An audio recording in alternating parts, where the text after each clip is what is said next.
right. Well, welcome everyone to our 6th webinar in our leadership series. It's awesome to have all of you with us. My name is Mary Speta. I serve as the Chief Impact Officer at Amirah. If you're not familiar with Amirah, we are an exit and aftercare program for women who have come out of the commercial sex trade and commercial sexual exploitation here in New England. And our leadership webinar series is a series that we started this year for our 10th anniversary. And every month we have had an expert with lived experience and a survivor of the sex trade come and talk about what's on their mind. These are leaders in the field, people who are movers and shakers. And it's been an incredible series, very fruitful conversations. You can catch all of the recordings over on our YouTube channel, and today's webinar will also be on that YouTube channel next week. And so today our guest is Katelynn Spencer, whom I'm really excited to have with us today. Katelynn is a survivor of online trafficking and revenge porn, and she is currently pursuing legal action, and her goal is to change some serious gaps in law that we have in Massachusetts and hopefully influence other states as well. So a little known fact about what is called revenge porn, or pornographic content that's uploaded without consent, is that it is not illegal to do so in Massachusetts. And so survivors like Katelynn and others who have been trafficked online or trafficked in the porn industry often have very little recourse and little opportunity to get justice for what's happened to them and to prosecute the people who have exploited them. So Katelynn is here to share about what revenge porn is, what online trafficking looks like, what she went through, and tell us about what survivors of this type of trafficking need. So Katelynn, thank you so much for being with us today. I'm so grateful for your time. Thank you so much for having me. Yeah, so I gave a little bit of an introduction, but I'd love for you to speak for yourself. Can you tell us a little bit about you, just round out your narrative for us? Yeah, absolutely. So I live in Fairhaven in Massachusetts near New Bedford, and I am currently waiting to take my state boards to become a funeral director and embalmer. I'm married, I have 3 cats, I have a lot of plants, no kids. And lately, with being able to try to, deal with all of this, I really got into my plants and planting. So that's like my huge hobby right now, is that. And then now I'm getting into this advocating, which is way more helpful than I thought it would be. So here we are. Awesome. I love the 3 cats. Maybe we'll see them today. One might pop up. I don't know. But that'd be great. So for those who have never heard the term revenge porn before, can you explain what that is? Yeah. So for me, and I'm going to explain it how I take it because of what has happened. I didn't really understand or know that it was a thing until it happened to me. So pretty much anyone that you've been intimate with or sexual with, that you have either, made a video with, maybe somebody recorded you without you knowing, and then say you stop talking to that person, or maybe it was just a hookup and maybe you got recorded without knowing, and then they put it out on the internet, and then once it's out there, it's out there forever. There's really not much you can do to take it down. For my case for revenge porn, it was somebody that I was very close with, and I'm assuming he got mad that we ended things, or however it was, and put me out there on so many websites. So once you're out on these websites, they just keep going from one website to another website to another website.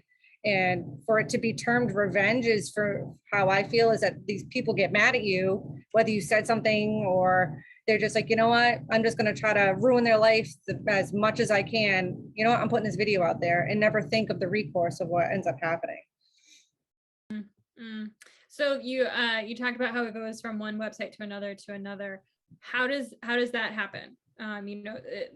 For someone who's, maybe not too familiar with how pornography online works. Yeah. So I don't know if I can use website names. But you Is that can you okay? explain sort of the process of how it, Yeah, so with, and I have to say, well, Pornhub, it's the hub. Yep. So they own all these other websites, and all these other websites pull videos from them, and they end up on all these other websites. I didn't know that until going through all this, this whole process. And that's what I was told, is that's the hub, Pornhub, and then all these websites can just take so that they can also get viewers and get more people to watch their websites to make money. Mm. So we recognize revenge porn as a form of commercial sexual exploitation because people make money off of this stuff, right? Yes. Yeah. So how big of an issue is it? Huge, biggest issue. Nowadays, with it being 2021, everything's online, everything's technology, everything is just easy to hit one button and it's uploaded and there you go. So for all these people, unfortunately, that end up getting, exploited and trafficked, and it's kind of like you get sucked in, and to be able to get out is essentially can be impossible. It's difficult, or even just to be able to stand here today knowing that there's videos of me out there and still be, all right, I got to live my life, but I'm being trafficked right now as we speak online.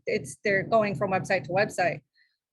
So when someone that is being trafficked, I wasn't physically trafficked. They take the recordings, they put them on these sites as another way to make money on top of already trafficking them physically. And then they put them online, and then, oh wait, look, we can make way more money with these, porn videos. Mm-hmm.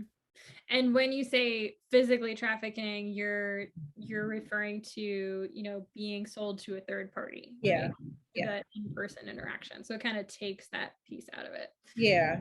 Do you think that this form of exploitation, this form of trafficking is, on the rise, on the decline, plateauing? Like, what do you think the perspective is there of individuals who want to exploit and make money in this way? I think it's hard to say. I want to say it's on the rise only because everything is online. Everything is technology. Everything is, internet based. And especially with all these social media too, they're all getting somehow behind like closed doors with like Instagram, Twitter, Facebook. People are being trafficked and they don't realize that. Mm-hmm. So everything is so easy access online. So I would say, yeah, it's on the rise. I mean, the videos of me have been out there for 11 years. I had no idea, and we counted, my husband and I, about over 45 sites. Wow. So it's very easy to just upload it and then it's out there forever. Yep. And there's no way of getting it back, because even if you get it off of one site, it goes up on 10 more. And people download them and then repost them themselves. Mm-hmm. So there's somebody who's like, oh, hey, this video has a lot of views. This person must be making a lot of money. Let me download it and let me post it to see what can I make for money. Yeah. So I know you're working on awareness around the legal piece of this issue. And there's a particular loophole in the law. Can you share about that loophole? The loophole is there's no law. There's no law in Massachusetts against revenge porn. There is a website I found where it has all the states, what their laws are against just revenge porn. And the two states in the United States that don't have any laws is Massachusetts and South Carolina. All the other states have a law. So when I found out about this, the first thing I thought, is, well, first I was devastated, wasn't sure what I was going to do. And then I need to get justice.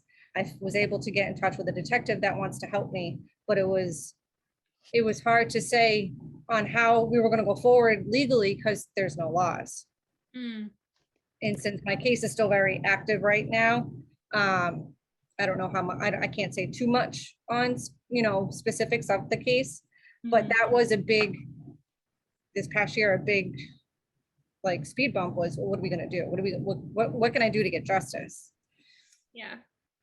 And so we just dropped that link in the chat for everyone that has that list of states and whether or not they have laws against revenge porn, etc.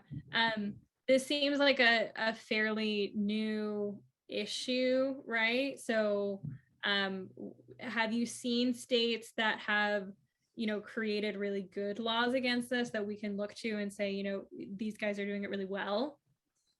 I want to say, I think California is one that's pretty decent. Like they take, like, no, you can't do this. I mean, but if you also like totally off the subject of the States, if you look at other countries don't even allow porn.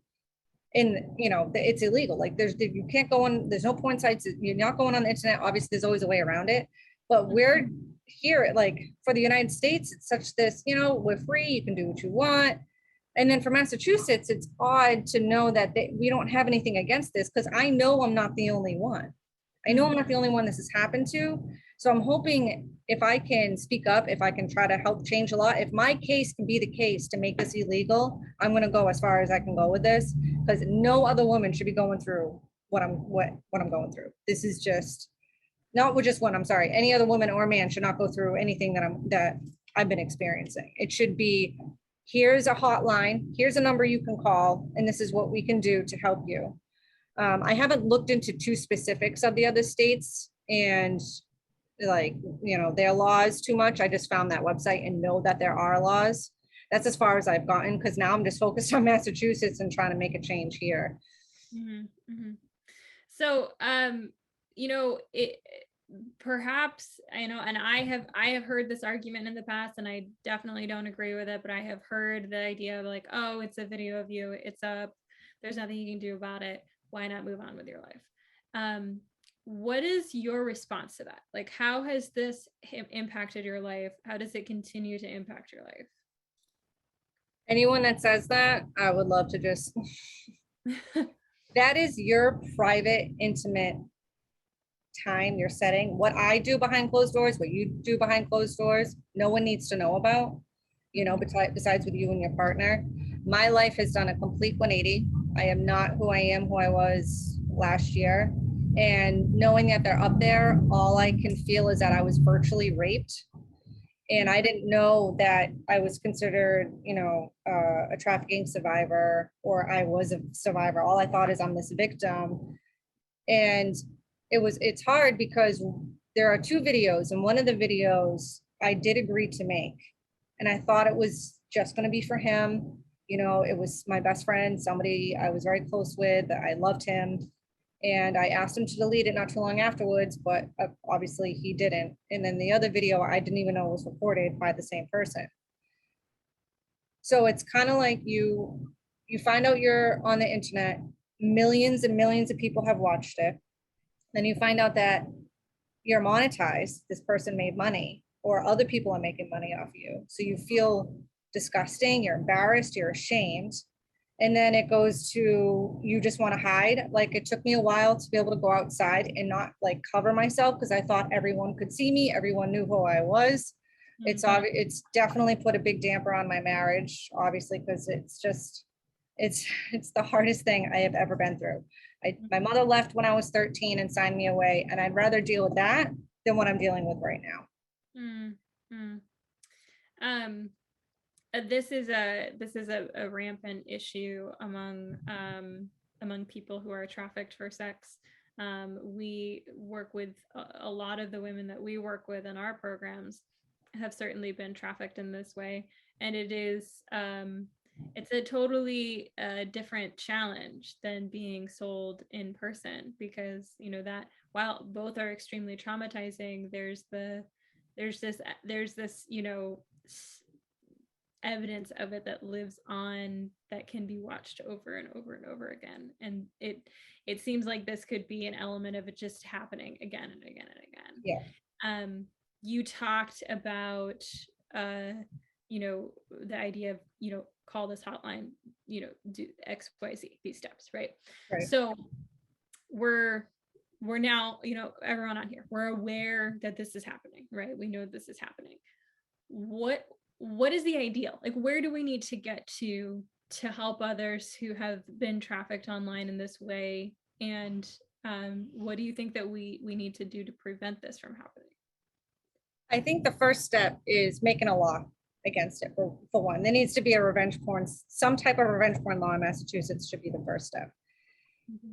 And then the next step you should be able to go to any local police department and just say, this has happened. And then they should either have, knowledge or education on, okay, this is who you can contact, or this is how we do this. Because where I called my local police station, because I'm not in my hometown. And they said, because the video wasn't recorded in the town that I live in now, I had to go to my hometown police station. And that's where I had to file it. To do anything, to pursue anything. I think you should be able to go to any police station. I think you should be able to go call, maybe if there's like lawyers in the area that can take it on. I contacted numerous lawyers. I got laughed at by many. I got called pro bono ones and they said, yeah, nothing, sorry, you can't do anything. You decided to do that. You agreed to making the video. You're on your own. I finally found 2 lawyers in Boston that didn't judge me, took me on right away. And they're just like, we haven't had a case this severe. They've had cases of people posting pictures or videos on Facebook, but with actual porn sites, they haven't dealt with it. So I think even just because there's no laws in Massachusetts, there's no lawyers that have taken on cases like this. Mm-hmm. So once it's out there, I'm hoping as a survivor and I'm telling my story and putting it out there, either survivors can come forward and say, hey, this has happened to me too. It's kind of like you have to, make noise and come forward and say, hey, she's not the only one. This has happened to me, someone else. Or for the survivors that don't want to come forward and which is totally understandable. It was hard coming forward as it is. I could be a shoulder for that person too. And then maybe say, hey, I know there's some other people. I'm not naming names, but I know there's other people this has happened to. So I think I want to make a big stink. I want to make noise. I want to be loud. And then I think there just needs to be, hey, revenge porn happened to me. What do I do? When you Google it online, and there's really nothing that comes up for United States. There is in the UK, you type in revenge porn for the UK, they have a whole website and hotline and guides you on everything on what you need to do. We don't really have that here. I think the cyber civil rights, where I found those laws, I think they tried to help, but I had reached out to them when I first found out about it. I don't think I received an answer back. There was another website I reached out to. I think actually Cyber Silver told me to reach out to them, but they wanted me to pay them to take the videos down. But the like trick with it, well, the loophole with that one, the videos keep going. They keep uploading. So you can pay for a year subscription through this website and they'll keep putting in the video, and wherever they find it, they'll delete it. But then after a year, you'd have to pay it was about $1,000. And they'll check, monthly to see if the videos are out there. So it's all money. It's all a scam. Because a lot of those people who downloaded then upload and make money off of the upload. Yep. So I think that's the unique aspect of pornography, is that not only is your trafficker making money off of that content, but then anyone who downloads it and uploads. So you can have, hundreds of thousands of people making money off of your exploitation. Yeah. And then you're the one sitting here who's being asked to pay money to have that video content taken down. Yep. That's ridiculous. Yep. I was told that it's actually the porn sites that pay, whatever website I reached out to that told me to pay, that it's actually the porn sites that are doing that so they can also make more money. I don't know if it's true, but that's what I was told. Something to investigate, something to look into. That's interesting. Yes. There was a question put in the chat, since you're talking about your legal case, and I know you can't talk about too much in detail because that's an active case, but this is an interesting question. Are you able to sue the companies or people with proof that they have made money? So for my case, my detective had to do a search warrant to one of the porn sites.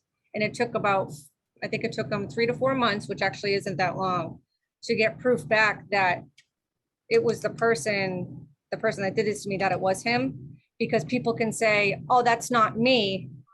Somebody is using my identity, that I didn't do that. Even though I had admission from this person, he admitted that he did this and put them online because I confronted him. And I still had to get proof that it actually was him on his account that was posting them. So it's not as easy as, hey, I see that this person posted this video of me, I want to go after him.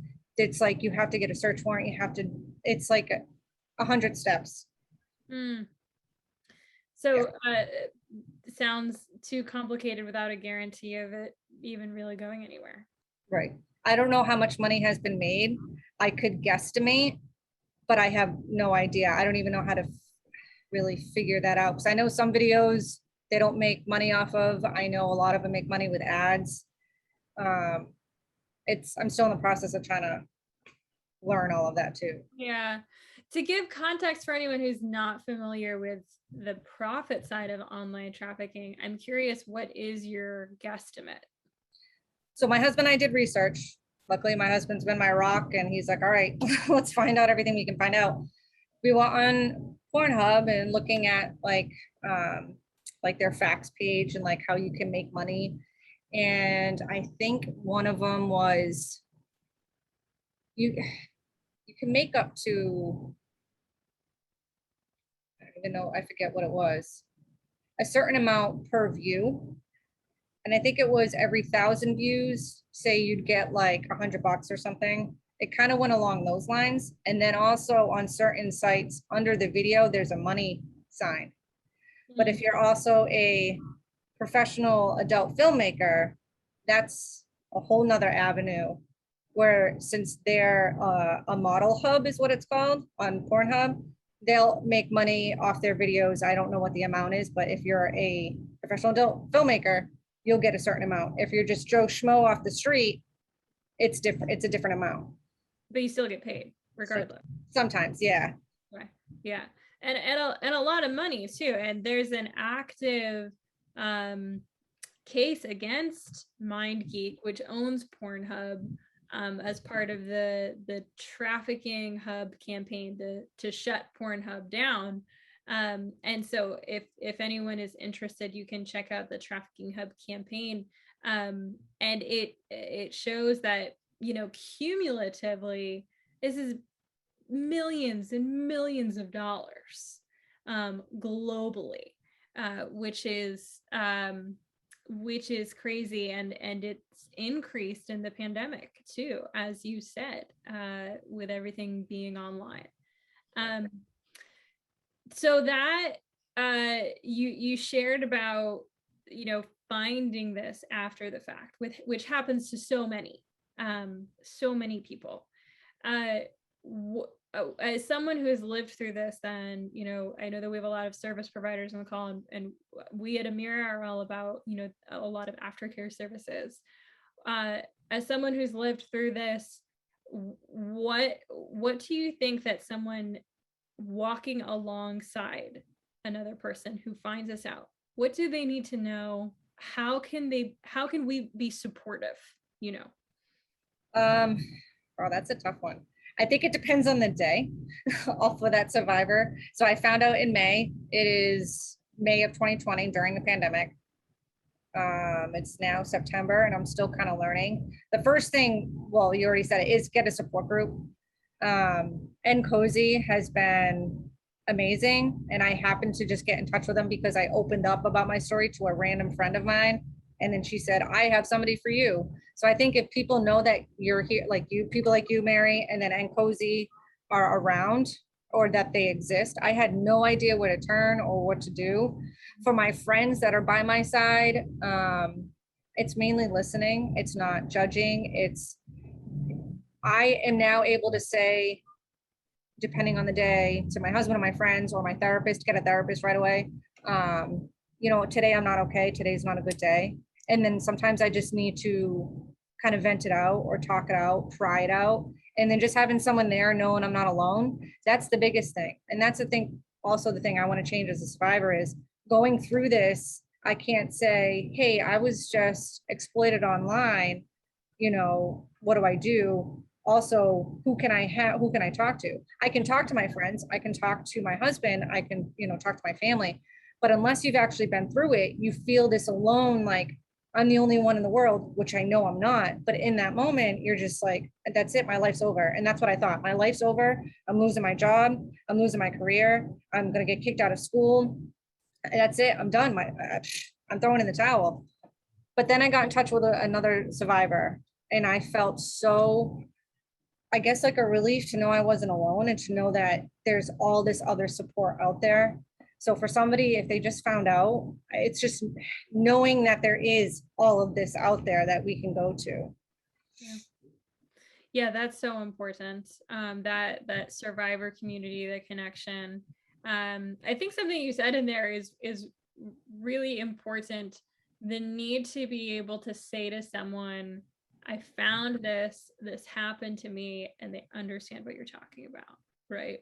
Because I also went through that experience of, I found this. I tell someone that there's no understanding of, of this at all, and then that, it's so many people don't realize that this is a form of sex trafficking, because there's an exchange of a fee or a good for a commercial sex act. And I'm curious, how has that impacted the way that you look at the world and sort of your place in it, from an identity perspective? Oh my gosh. I was already kind of you're a feminist. I became more of a feminist with this. I had went to New Hampshire and saw this survivor. The first survivor I talked to, I went to her like speech, and she gave all these facts and statistics of porn sites, of the trafficking industry that my husband came with me. We had no idea. A lot of the women that are on these porn sites are actually forced. I guess you could say a lot of them are forced. They're probably, being raped in that moment as you're watching the video. So I look back and I think, I've seen porn. A lot of people have seen porn. I'm like, this whole time, these women, like, I think the percentage was, I think it was like a 95% rate of porn sites of these women don't want to be there. Mm-hmm.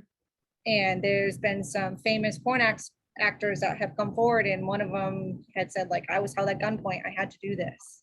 Mm-hmm. So you learn all this stuff, and you kind of sit back, and I looked at my life and I went, oh my gosh, this is way bigger than I thought it was. And then just being a survivor of online exploitation has now guided me to actual, like, I don't want to say like physically sexual sex trafficking. I just think of it that way. Yep. You get in touch with all these other survivors, and they all look at you like you are on the same page as us. And in my mind, I'm like, but it's not that bad. But then I have people like you that remind me it's not a comparison. It's still trafficking, end of story. So people need to know that there is more than one type of trafficking, because all you think about, like most people think, is a movie Taken. And that's just not what it is. There's so many avenues in it. So it's just made me do a lot of education. It's made me reevaluate my life and my goals and where I want to be and what can I do? Because I don't mind coming forward. I have had a lot of trauma in my life, and I'm already kind of used to talking to some people about it. And I still, to this day, want to be a good person. I still want to help people. I could have went down a different path. I could have turned angry, and I could have committed suicide. That was a thought that went through my head. When I found out, there's so many things that go through your head until, like, maybe this year is when I really realized, and I got in touch with Nkosi, I have to do something. I have to make a change.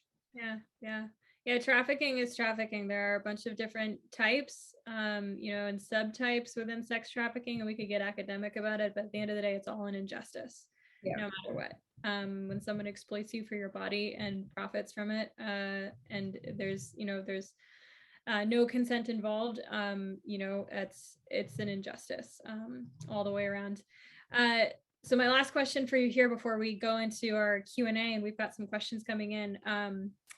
How can people get involved in creating this law in Massachusetts? What does our state here in Massachusetts need to do?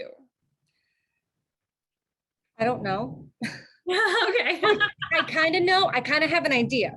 Yeah. But I think it's just like, I think it's the support. You have to go to legislation is what it is. We have to make noise either. I don't know if we need to type something up. Survivors coming forward if they're able to, and really kind of just going after the legislation here in Massachusetts and saying, why isn't there a law? Like, and I'm not in the, I'm a funeral director. I'm not a cop. I'm not a detective. I'm not a lawyer. So I think we need those kind of people as a support to make this a difference and say, yeah, I've dealt with a lot of people that have gone through this. I mean, even my detective himself has said that he hasn't dealt with anything like this. This is his first case. But he has dealt with people of images kind of slightly being shown. And then most people don't follow through. That's the big part of why things don't change which is understandable, especially with like rape victims. It's hard to fight this and go through, because I'm going to be going to trial, I'm going to get put on stand, and I'm going to get torn apart. Like I'm the person that was wrong, and that's what I have to prepare for. So I think maybe that's why people don't come forward either and don't really push through, is because of that. And it's intimidating. So I think, again, I think it's just making noise, and we need to get up with the times. It's 2021. Mm-hmm. Well, and your answer inadvertently answered one of the questions in the chat, which was, has Massachusetts given any kind of explanation on why there's a lack of a law, or there's a difference between our model or our approach to it and other states? And it sounds like, from what you know, there's no explanation. Yeah, I pretty much was told by my lawyer. I've heard from a different lawyer, and like the detective, is a lot of people, if they start fighting for this, they kind of back out because it's too much. It's mentally exhausting and draining. It's every day. Every day it's on my mind. It's the lack of sleep, it's the nightmares. I can 100% understand why victims can't push through. It's a lot. It is a lot. It's asking for a lot. One of the questions in the chat is, what advice do you have for younger generations that you wish you knew if you could go back in time? The word grooming. I think that should be discussed more, especially in like middle school, because that's what I was told that happened to me by a few different people, and I didn't realize you can get groomed by a friend. Yeah. But I was in a vulnerable point in my life. It was high school. My mother signed me away. She's an addict. My father had his own battles he was facing with himself and being a single dad. So it was, this friend knew that I kind of would, okay, whatever you want, because I just wanted to be loved. I just wanted to be, have that attention, to be held. And I think a lot of kids experience that middle school and high school, especially with parents not being together, or they're being raised by a grandparent, or, whatever the case may be. Addiction is obviously a huge problem. So a lot of kids are dealing with their parents being addicts, and then you kind of just go to someone, and then you get some attention, and you kind of give in to what they want. And that's kind of what I did. Mm-hmm. That grooming that you were talking about. Oh yeah. A new term for some people. Tell us, what do you mean by grooming? It's a way that someone, kind of coaxes you and talks to you like, oh, come on, do this for me. And, oh, but I love you so much. I would love you forever if you did this for me. And, oh, come on, please. It's this very like, for how, that's how it was for me, and again, you give in, it's the people that are vulnerable, like I was, can be groomed, instead of just being like, no, I'm not doing this, is what I should have said numerous times. And I think what's scary too for kids nowadays, because I was asked that on a radio show I did, was what's the advice I'd give to myself? And I don't know what I would need to hear. I think it was just for me, I was alone as a child and didn't have many people around. And I didn't reach out to people that I should have when I was going through what I was going through. And with social media and how easy it is with Snapchat, Instagram, Facebook, sending pictures, I mean, I don't know what to do about that, but that's the next step, is things need to change on how easy it is to send an image to someone. And kids need to know. I think if you give these facts and statistics to these kids, like, hey, you send this picture, you might think it's just going to your friend or your girlfriend or your boyfriend, but in reality, it's going to end up getting sucked into the system, into the, online, and then a pedophile is going to get it, and then there you go. That's all it takes. Thank you for that. I think that was a really clear explanation of that grooming process. Here's a question for you. How could someone have approached you in a way that you would have received the help of their offering as a youth? Ooh, maybe if somebody just asked if I was okay. And again, my situation, every child situation is different. So like I was home alone a lot. My father worked a lot. He, he's sober now, he's an alcoholic. So he was out a lot. And a lot of my family members didn't know what was going on at home and what I was experiencing with like the stuff from my mother and her addiction and the stuff she would say and whatever. I think if I went to a guidance counselor sooner, it was actually my guidance counselor that saved me in high school. She saw me, she saw I was underweight, she saw I wasn't doing okay, and she just looked at me and she was like, "Are you okay?" And that's when I lost it. I think if I got help sooner. So I think for kids in like for a similar situation for mine, if the parents are split, one, if they're addicts, if they're going through this, I think instantly there needs to be like a therapist or someone or contacting that child. And maybe if I got help sooner, the depression and anxiety I was experiencing and not denying it, I think I could have been down a different path. But I still think where I ended up is okay. Yeah. This took some time. Yep. Yeah. Well, and that's the beauty of healing and recovery, is that there is hope. I mean, you can go through so many horrible, traumatizing things, and I mean, that's what we stand for. That's why we're having this conversation today, is that there is hope. So if this has happened to someone, it's not the end of the line. Right. And I thought that a lot. I had a few times this past year, I'd have this one friend that I would go to, she kind of would talk me down, and I'd just be like, I can't do this. Like, I don't want to live anymore. Like, I can't go through this. What I was like, the nightmares, like going outside, I couldn't go for a walk by myself without thinking I was going to get raped or murdered. And then it got to the point where I was able to go on a walk on a trail in the woods it's a very nice area, and I was able to do it. And I called my husband ecstatic about it. And then I'm like, something so minor that people do every day, going into the store, I would call my husband or my friend, and I'd be so excited that I was able to go to the store and not have a panic attack. Because there was a few times I'd go to the store and I'd have to hide in an aisle because I thought somebody was following me, or I'd have to just leave because I thought this person knows who I am, or they're following me, they're going to get me. It's weird that that's where my brain went. Yeah. So it affects you in every way possible that you don't think that it would affect you. Yeah. That fear of recognition, because what if this person saw that video, recognizes me, and the only thing that's going through their mind looking at me in the flesh is that video, and it's right. Like all over again. Yeah. And I've had a few, people say like, oh, they're not even going to know, like, it's okay. And I know that it's a support, like what they're saying is, they're trying to help. It doesn't matter, because what I'm feeling, yeah, I know people probably wouldn't recognize that it was me. I was 18, I'm 31 now. Yeah. But it still is the trauma sticks with you. The PTSD is very real. So I was able to find a therapist that specializes in, people that have been sexually abused or harassed, or, those kind of clients she takes. So there's all these different tools and techniques that you can learn. It takes time, but there is a light. I found mine. You kind of have to find what works for you, whether it's a hobby, or I do plan on in the future writing a book with everything from childhood up to now. And maybe that can help guide some parents so that their kids don't, but you know what? It's not that I did anything wrong. That's the thing. I didn't do anything wrong. It's not that these kids are doing anything wrong. It's just the way that it can get out there. It's the way that these videos and these photos can get out there without any repercussions, or that's what's scary. Yeah. Well, and it's those vulnerabilities, for a lot of kids, it's meeting basic needs. That's what's on the other side of saying yes to making a video. Yeah. Or, combating neglect, which is a form of abuse.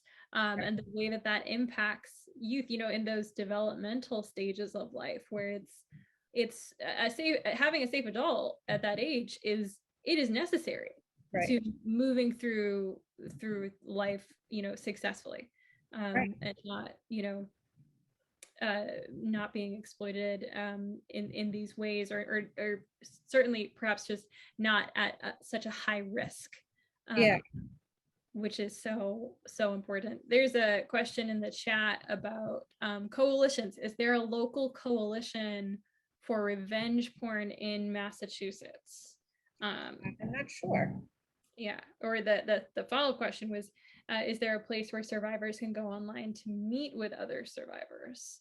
And I'll say there are national survivor networks online with a lot of interaction. There's quite a few different survivor networks as well, which is awesome. And they're relatively new, you know, not more than 20 years old, a lot of them. Yeah. So relatively new. But you were talking, Katelynn, about the need for people who specialize in survivors of revenge porn and online trafficking, right? Yeah. I think there needs because it's so new, but it's not new. It's, I don't know. That's kind of how it feels. There needs to be a way for some people to just focus on just this, on revenge porn and just on that, and then kind of help guide survivors through. I even went to my college after I graduated. I went to my college and I offered to start a support group there. I said, guaranteed, there are many people in this college that have been somehow exploited that are just not saying anything. And I know a lot of people like to keep quiet, and I 100% understand. And I think back to like for kids, and I tell my nephew this all the time. Anything you're feeling, whether it's your parents or any situation, I think it's good to open up and spew words, because then that's when you can get the help, especially for kids. If like a kid is able to open up to someone they trust and just say, hey, I'm not happy, or my home life isn't great, or whatever. It's okay to come forward with trauma. And a lot of people try to say, just deal with it, just deal with it. I think everyone that has any type of trauma should be able to come forward too. I know I kind of backtracked there, sorry. Oh, no, it's good. It's all good. We've wrapped up with the questions that were in the Q&A. So last thing I want to ask you before we sign off is if people are going to walk away and only remember one thing from you, what do you want that one thing to be? You're not alone if you've been through this, and I'm here. And I want to be a shoulder for anyone that I can be a shoulder on. I want to guide anyone that I can once I figure it out too. Mm-hmm. And I think that's the big message I want, is for anyone that has gone through this or experienced anything along these lines, is you're not alone, and I'm here. Mm-hmm. That's what I don't know why, but I want that out there, that anyone can come to me, even if you just want to talk on the phone for an hour. Yeah. And tell anyone else not want to get justice, that's fine. You don't want to, tell, a cop or a lawyer that I get it. I can be a person. That I'm going to change this law. I'm going to make that happen. That's awesome. Well, when your case is wrapped up, we would love to hear from you again. We'll definitely push an update out to our friends. Yeah. There's a lot behind the scenes of the legal aspect I would love to spew. Yeah. But so when your case is wrapped up, we'll have you back. Yes. And you can share more about the behind the scenes of that, because I am sure that there are changes that need to be made even in the process that people need to be made aware of. Because like you said, it's all about making noise. And survivors, we can't do this on our own. Right. We need everyone involved. And I think, and I've learned that too, that it is survivors that make the change, especially with this lawsuit with MindGeek. Because I know about the one that happened in Canada. They started in Canada, the lawsuit, and now it's in the United States. And I was watching testimonies, and it was people like me, their husband or boyfriend got mad, posted the video. Mm-hmm. So what they need is survivors to come forward, and that's the hardest part for us. Yeah. Too bad for all the people watching this that aren't the ones that aren't survivors or been through it. They're the ones that want to help, but they're not going to listen to you. They're going to listen to the survivors. Yep. And it's the non-survivors that make space for survivors to come forward. Yeah. Yes. And to say, no, we need to listen. Yeah. Important. Thank you so much for being here. I'm so grateful for your time and your willingness to share about this. Thank you so much. I appreciate it. Awesome. Thank you all for watching. We'll be posting the recording of this webinar next week on our YouTube channel. And stay updated in our on our newsletter for further webinar series that we're gonna post in the coming months. Thanks so much.